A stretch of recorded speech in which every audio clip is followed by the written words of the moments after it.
Salut à tous, bienvenue sur cette toute nouvelle vidéo du mois de mars de ce challenge une vidéo par jour pendant 30 jours. Aujourd'hui, on va parler d'un sujet important qui est toujours avec les notes, bien sûr. Les erreurs à éviter quand tu lances ton business. Voilà, c'est un sujet important à aborder parce que il faut vraiment réfléchir. Il faut éviter de faire des erreurs bêtes. Pour ça, il faut t'informer. Par exemple, première erreur, vouloir tout faire parfaitement. Moi, je sais que c'est quelque chose qui m'a desservi au départ. Je voulais tout faire parfaitement. Ma boutique, je voulais qu'elle soit parfaite, je voulais qu'elle ait aucune erreur, et en fait, non. En faisant ça, j'ai retardé trop longtemps le point d'action. J'ai loupé quelque chose. Alors que, en fait, la deuxième boutique que j'ai créée, avec mon ami, on l'a lancée, et il y avait des petits points noirs par-ci par-là, et au fur et à mesure, on s'est dit, attends, tiens, là, il y a un point noir, on va aller le chercher. Là, il y a un autre point noir, on va aller le chercher. Et en fait, c'est ça qui nous a permis d'accélérer plus vite, d'avoir une croissance plus développée, parce qu'en fait, on a continuellement amélioré toute notre identité visuelle, que ce soit le logo, comment on mettait en forme les produits, c'était ça qui nous permettait d'aller très loin. Ensuite, en deuxième point, c'est ne pas connaître sa niche. Si demain tu veux lancer des gaines minceurs pour les femmes, il faut vraiment que tu sois un minimum enseigné. Si tu n'es pas un minimum enseigné, franchement tu vas pas réussir parce que tu ne sauras pas faire un bon marketing, tu ne sauras pas mettre en valeur le produit et c'est ça qui va te desservir. Sans une appropriation de ta niche, tu n'iras pas vraiment loin. C'est comme ça que Théophile Hélier, il a créé sa niche lui-même avec ses fiches de révision, mais vu qu'il était continuellement dans ses fiches de révision, en fait, il savait ce qu'il vendait. Donc, il savait comment le vendre, à qui le vendre et comment faire fructifier cet argent avec cette action. Donc, c'est ça qui est important.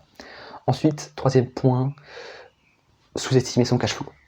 Dans une entreprise, dans un business, si tu n'as pas une bonne gestion financière, c'est la fin pour toi. Si tu es vraiment en mode non, je m'en fous, je regarde pas les finances et tout ça, tu n'iras jamais très loin. L'important dans un business, c'est de connaître son cash flow, c'est d'avoir des experts financiers qui vont t'aider à fructifier ton argent, à te dire voilà, il faut les placer dans ça ou ça, à t'aider à gérer tes finances, parce que tu as quand même des finances, à gérer les impôts, à gérer tout ça. Donc c'est vraiment ça qu'il faut aussi regarder. Ensuite, il faut s'entourer des bonnes personnes. Sache que tu ne peux pas faire tout seul. J'ai essayé de faire tout seul au départ, et ça m'a desservi. Je me prenais trop de temps, et en fait, je perdais trop d'énergie. Demain, j'ai ma boutique qui commence. Eh bien, je ne fais pas appel à mes services de développeur, sachant que je ne le suis pas, mais je fais appel à un ami développeur. Parce que lui connaît son domaine. Moi, je ne connais pas le domaine entier du développement sur des sites web, du codage. Donc, lui laisser cette tâche, ça va me permettre à moi de faire quelque chose d'autre à côté et de pouvoir créer quelque chose d'autre à côté. Tandis que lui, il va mettre moins de temps que moi, il prendra moins d'énergie et le site sera de meilleure qualité. Donc c'est vraiment ça, il faut s'entourer des meilleures personnes. Ma mère me disait toujours, tu es la 5e personne des gens que tu côtoies. Si tu côtoies des personnes qui sont élevées d'esprit et qui te permettent d'avancer plus rapidement, tu iras toujours plus loin. Donc essaie de t'entourer des meilleures personnes pour toi. Prends les bonnes décisions. Si tu vois que tu n'y arrives pas, demande à quelqu'un. Il y a des sites, il y a plein de sites, il y a Fiverr, mais tant d'autres. Regarde, Instagram, il y en a tellement. Les personnes qui veulent être monteurs vidéo, enfin, c'est fou. Si tu recherches quelqu'un, recherche-le bien et choisis les meilleures personnes. Ensuite, dernier point, c'est de trop mettre d'argent sur ton business dès le début. Voilà, il faut mettre de l'argent, mais il faut faire un investissement rentable. Ça sert à rien de dépenser 100 000 euros, sachant que ton business peut-être ne te rapportera pas 100 000 euros.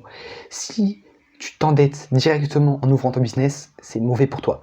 C'est vraiment quelque chose qu'il faut éviter. Tous ces points, ça va te permettre d'éviter toutes ces erreurs. N'hésite pas à me dire dans les commentaires si toi tu as fait des erreurs en commençant ton business, si tu as fait des choses mal, parce que on fait toujours des choses mal, enfin on se voit le pas la face. J'ai fait des choses mal en commençant mon business, tout n'était pas parfait dès le début, mais c'est ce qui m'a permis de maintenant pouvoir shut down ces erreurs Et maintenant, vraiment me concentrer sur l'essentiel, de déléguer certaines choses, d'avoir un bon cash flow, d'avoir les meilleures personnes autour de moi et de surtout comprendre que la perfection vient au bout du tunnel. Et le tunnel est très long, voire il ne s'arrête jamais. Donc vraiment, sur ça, faut vraiment que tu sois formel. C'est tous ces conseils, applique-les et tu verras que ton business sera florissant. Voilà. C'était la 3e vidéo de ce mois de mars. On se dit à demain. Demain, je pars à Nîmes, comme je vous avais dit. Donc, je pense que je vous ferai soit la vidéo dans le train, soit la vidéo au matin. Ça va dépendre. Moi, je vous dis à demain. Merci à tous d'avoir regardé la vidéo. Ciao.